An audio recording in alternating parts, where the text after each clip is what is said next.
I was looking around YouTube and I noticed that certain channels don't seem to have a problem with doing very short videos, and they release a lot of content. So I figured this would allow me to test the idea I mentioned in my previous video about whether or not I could do those short thoughts.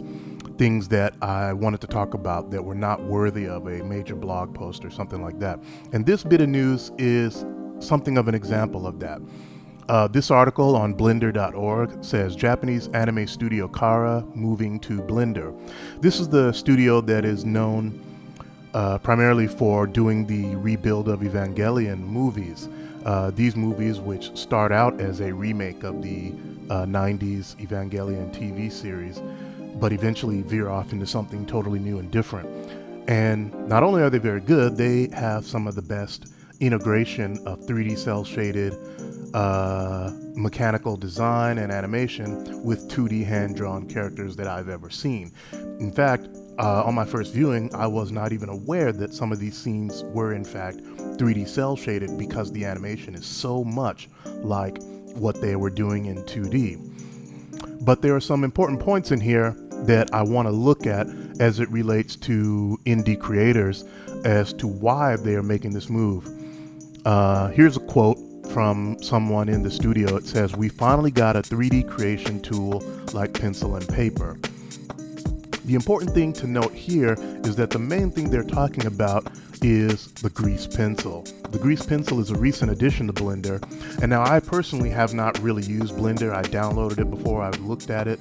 I have not tried the grease pencil, but there are some amazing videos that you can find about Blender and the grease pencil on YouTube, and there is a very awesome short film that was made primarily using the grease pencil, and there are some behind the scenes videos about that film that show you how the grease pencil really allows true real 2D drawing and animation in 3D space. I mean, they are completely integrated. You can draw a line directly onto a 3D model or in that same 3D environment. Now, the interesting thing is, if you're doing, for example, Pixar style photoreal 3D animation, you may think that this is not the most useful tool in the world, drawing solid black lines and flat colors and those things in there. But if you're doing a cell shaded anime, try to imagine for a moment what it could be like where if you have a joint bend that you don't like, you can just draw the correction right on it with the grease pencil in Blender, as opposed to, for example, doing it in a 2D compositing or 2D drawing package like I do. For example, if I have a bend or poke through or something I don't like, I simply draw over it in TV Paint. Now, with Blender and the grease pencil, you could do that right in your 3D environment. So there are a couple of things I wanted to read from this article. Why is Khara moving to Blender? And of course, tool cost is an important part of that. And it really relates to the struggle in the industry that I've talked about on numerous occasions. So let me just read this little point here. 3D CG is essential to modern anime productions. Not only the so-called animation films, such as those from Pixar and DreamWorks, but it's now common for 3D CG to be used in many anime films. 3D CG and hand drawing make a great combination that improves productivity and quality of anime. Khara is a company focusing on a hybrid of 3D CG and hand drawing, which we know to be pretty common these days, starting off even in the old days with Production IG doing all of their mecha in Lightwave 3D at the time on Ghost in the Shell standalone complex. Continuing with the article, they say, they are currently working on Evangelion 3.0 plus 1.0 with this same policy. They also founded Project Studio Q Incorporated in 2017, a company focusing mainly on the movie production and the training of anime artists as the joint venture with Duango Company Limited and also ASO College Group. Khara has been using Autodesk 3ds Max as their primary tool so far. Evangelion 3.0 plus 1.0 production is mainly done with 3ds Max. They are now starting to switch from 3ds Max to Blender, usually the reason being due to the differences such as quality and functionalities, but Khara's reason is different. Hiroyasu Kobayashi, General Manager of Digital Department and Director of the Board of Khara and President of Studio Q, and Daisuke Onitsuka, CGI Director of Digital Department of Khara and General Manager of Production Department of Studio Q, told about their situation. Simply, the project scale got bigger than what was possible with 3ds Max. I think that is an interesting point because, as you might remember, maybe 10 years ago, some of my first visits to studios in Japan, many of them were using Lightwave, which I still continue to use, and Lightwave Cell Shader was considered one of the best in the industry. But over time, we began to see that switch. Some of this is the fault of the Lightwave creators. The company had split back in those days. Crew went off to make a new software, and then the software seemed to stagnate for years without a new update. There are still a couple of studios, unfortunately only a couple that use it, but many studios began to move from Lightwave to 3ds Max or Maya. And both of these came up with cell shading tools that were in some way a bit more advanced. For example, having normal editing, which means you could control how light and shadow falls across a cell shaded surface by changing the normals of a polygon so that it wouldn't necessarily shade correctly in 3D, but would look more 2D. Here's another important quote.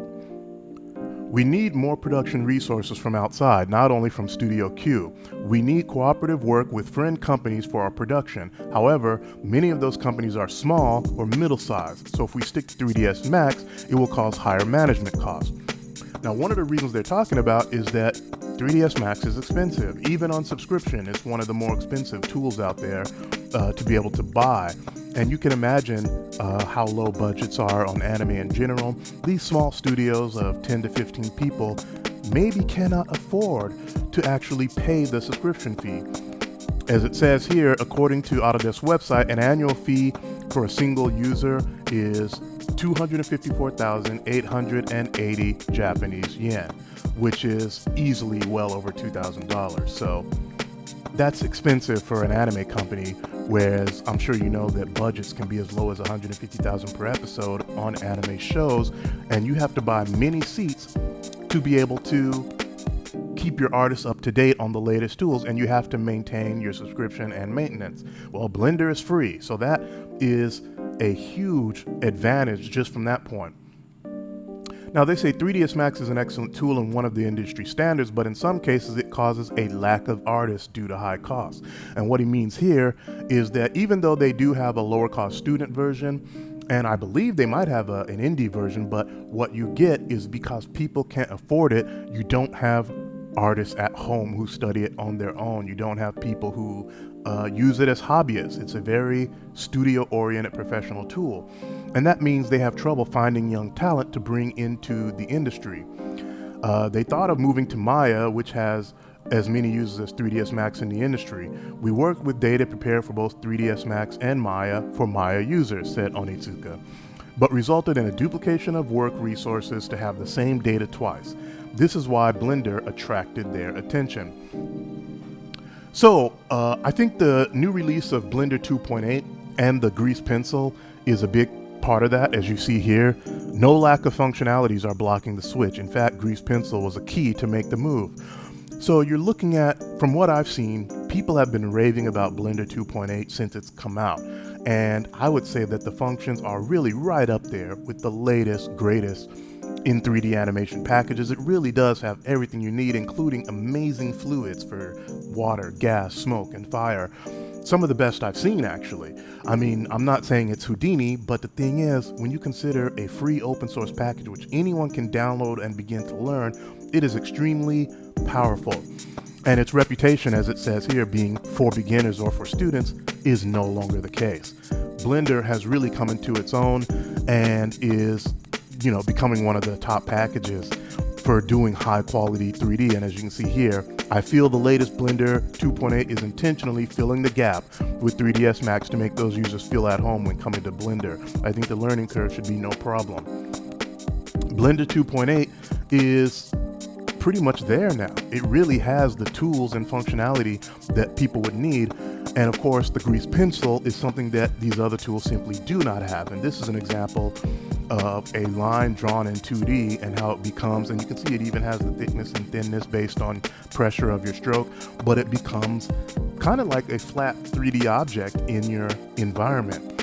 And the power that that brings you is nothing short of amazing. So I really just wanted to talk about that little bit of information as to why this anime studio, and I'm sure other anime studios, will begin to switch to Blender, because it really does cut their costs down. We know the industry is struggling, and it gives them actually incredible power along with that. In another bit of news I wanted to talk about was the death of Richard Williams, a famous animator who worked with the 9 Old Men at Disney, came into his own with 2 Oscar-winning films, and of course he's probably most famous these days for the work he had done on Who Framed Roger Rabbit. And he was doing another film. It was kind of like a Greco-Roman style battle film that was extremely realistically drawn. I mean, I absolutely loved the quality of what he was doing on this project. And he passed away a few days ago. And one of the reasons I wanted to mention this, aside from the incredible loss of a great talent to the industry, was how much his animator survival kit was a huge help to me. And I want to recommend anyone who has not read this book, who has not learned and studied and done the exercises, to do that, because it is extremely important to your growth as an animator. The contributions of Richard Williams to the industry cannot be underestimated, so definitely check that out. And I just wanted to say rest in peace to Richard Williams.